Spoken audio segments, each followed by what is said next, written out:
Le Robin des Bois des temps modernes. Du Trizac. Raphaël Pierrot est avec nous, correspondant parlementaire à Ottawa.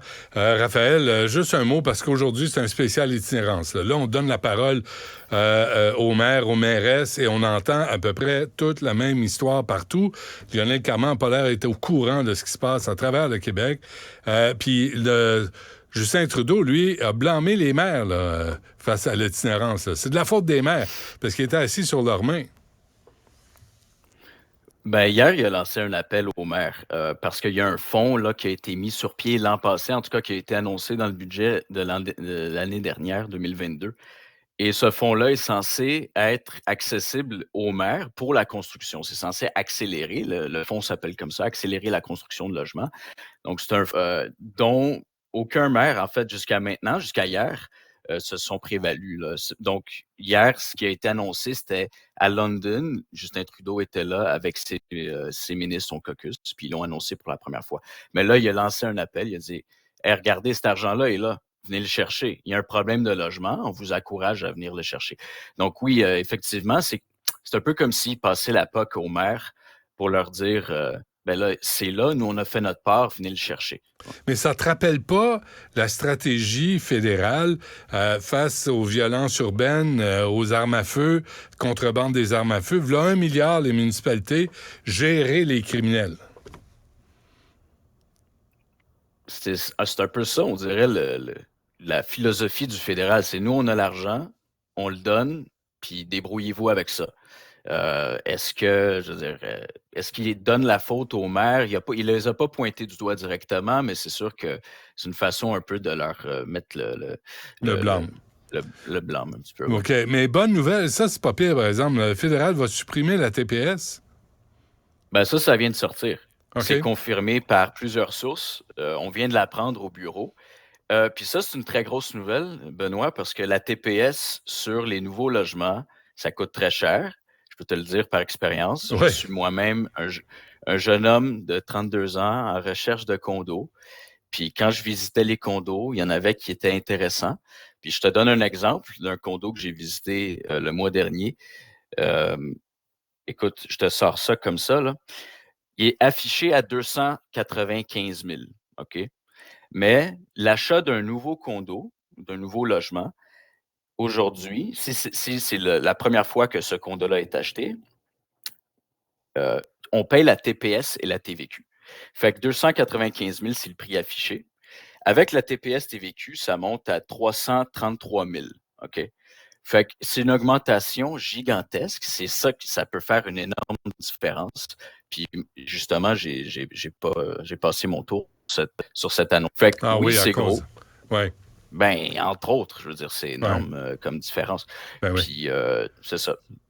Et là, tu vois, Raphaël, là, tantôt, Philippe Richard Bertrand disait consultons les startups là, pour l'itinérance, consultons des gens qui pensent autrement. Toi, tu me dis, là, le fédéral va couper la TPS sur la construction des nouveaux logements, le prix, mais le provincial devrait faire pareil. S'il veut que les gens puissent avoir accès à l'habitation, peut-être c'est une avenue. Si j'étais journaliste à Québec, puis je vais leur transférer la question, je vais leur demander, est-ce que, M. Legault, vous pensez faire la même chose avec la TVQ? Parce que clairement, c'est une voie de financement, c'est une voie d'encouragement, d'incitatif qui est là, puis qui est faisable. Puis d'ailleurs, je souligne, ça devrait être mis en branle déjà. Ils vont retirer cette taxe-là dès aujourd'hui. Fait que, OK, à partir d'aujourd'hui. Pas dans 6 mois. OK, ben tu vois, là, le dossier avance, là, c'est intéressant. Il y a des initiatives qui se prennent. Et pendant ce temps-là, j'en reviens pas. Lionel Carman se promène partout, il dit « J'ai de l'argent, je sais pas quoi faire avec ». Ben déjà, peut-être couper la TVQ, c'est une option que pourrait évaluer le gouvernement. Je suis Une pas un nouvelle expert idée. là-dedans, mais Non. voilà. Ben, on va mettre l'idée sur la liste, puis on va lui envoyer, parce que de toute évidence, chez lui, il n'y en a pas ben. Rapidement, le nouveau sondage, Raphaël? Ben, sondage Abacus qui démontre encore une fois, là, on était à 14 % la semaine dernière. Aujourd'hui, c'est 15 %. Puis évidemment, c'est la question du coût de la vie. 15 % d'avance des conservateurs sur les libéraux. Donc, l'avance continue de se creuser. Puis évidemment, donc la question coût de la vie, logement, c'est ça qui fait en sorte que les libéraux réagissent fort aujourd'hui Oui. avec une grosse annonce. Ça, c'est une grosse annonce. Ouais. Donc, c'est une façon de prendre le taureau par les cornes avant la reprise des travaux lundi. Parce que là, les libéraux, ils sentent la pression. Fait que je pense que là, ils vont commencer à peser sur le champignon, là. Pour trouver des solutions. Raphaël Pierrot, merci. On se reparle demain. Salut. Antoine Robitaille est avec nous aussi, animateur de Là-haut sur la colline à Cube Radio. Une radio que Lionel Carman ne connaît pas de toute évidence. Antoine, bonjour. Oui. Bonjour. Bon, tu dis ça déjà? Parce qu'il est partout sauf ici. Il a décidé d'aller partout sauf de venir, en tout cas, ici à l'émission. Puis nous, je viens de le croiser dans le couloir. C'est vrai. Ben, j'aurais pu lui offrir de venir là-haut sur la colline. Ça fait 6 mois qu'on l'a demandé. J'étais sûr que tu l'aurais, toi. Ben non. Ah non. Non. Et puis, M. Carman est entouré de particuliers baveux. Donc, c'est bien difficile d'avoir accès à un ministre quand il y a un paquet d'obstacles autour de lui. Moi, j'ai jamais vu ça de ma vie. J'ai jamais vu ça de ma vie. Dans une annonce aussi importante, un sujet aussi important, et de faire de la petite politique minable comme le fait l'entourage de M. Carman, ça me décourage. Alors, parlons justement d'itinérance, là, parce que les maires et les mairesses, aujourd'hui à l'émission, prennent la parole, et demain, il y a un sommet sur la question. Puis c'est une victoire des maires et des mairesses, le fait qu'il y ait un sommet, mais aussi qu'on a forcé le gouvernement à enfin donner des chiffres clairs sur la question. Ça faisait longtemps qu'on l'attendait. C'est un recensement qui se fait seulement aux 5 ans. Aux 5 ans? Comment tu peux avoir une politique publique vraiment bien construite, structurée, quand tu as des chiffres aux 5 ans? Donc, ça, là, c'est vraiment les maires et les mairesses qui ont forcé. Puis Bruno Marchand, en particulier le maire de Québec, qui est très sensibilisé à la question, pas juste pour des raisons de vertu, mais parce que lui, il a promis itinérance zéro dans sa ville. Itinérance zéro, Lionel Carman, il croit pas. Dit qu'il faut juste arrêter la tendance puis que c'est complexe le sujet. Moi, je pense aussi, itinérance zéro, c'est un peu une utopie. Mais Bruno Marchand répond toujours à ça. Oui, mais la Finlande s'est donné au moins ça comme objectif. Puis à terme, il faut se donner cet objectif-là.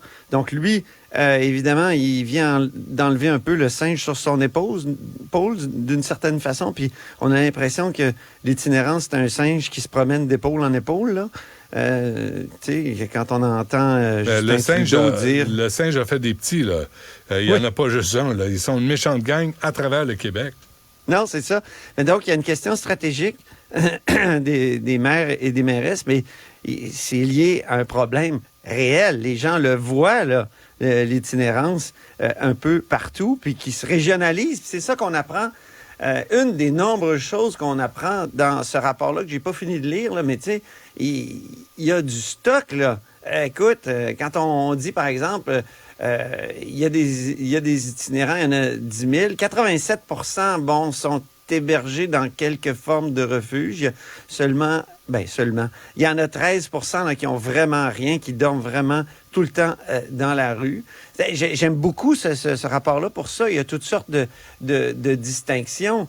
La régionalisation, ça, je t'en parlais, notamment, il y a des secteurs où il y a des régions où il n'y en avait pas avant, là, l'Outaouais, puis tu as fait une série d'entrevues qui le démontrent aussi, à Rimouski, c'est surprenant. Avant, c'était les grands centres urbains. Là, tout le monde semble être touché dans cette période post-COVID. Et puis, juste une parenthèse, tu te souviens de l'espèce de mot-clé que tous les politiciens répétaient pendant la COVID, pendant la pandémie? C'est quoi? On disait, il va falloir construire mieux. Build back better. Joe Biden avait dit ça. Tout le monde répétait ça. Qu'est-ce que ça veut dire aujourd'hui? Mais c'est ça, les fluffs, hein, les slogans, puis la bullshit politique, ça donne rien.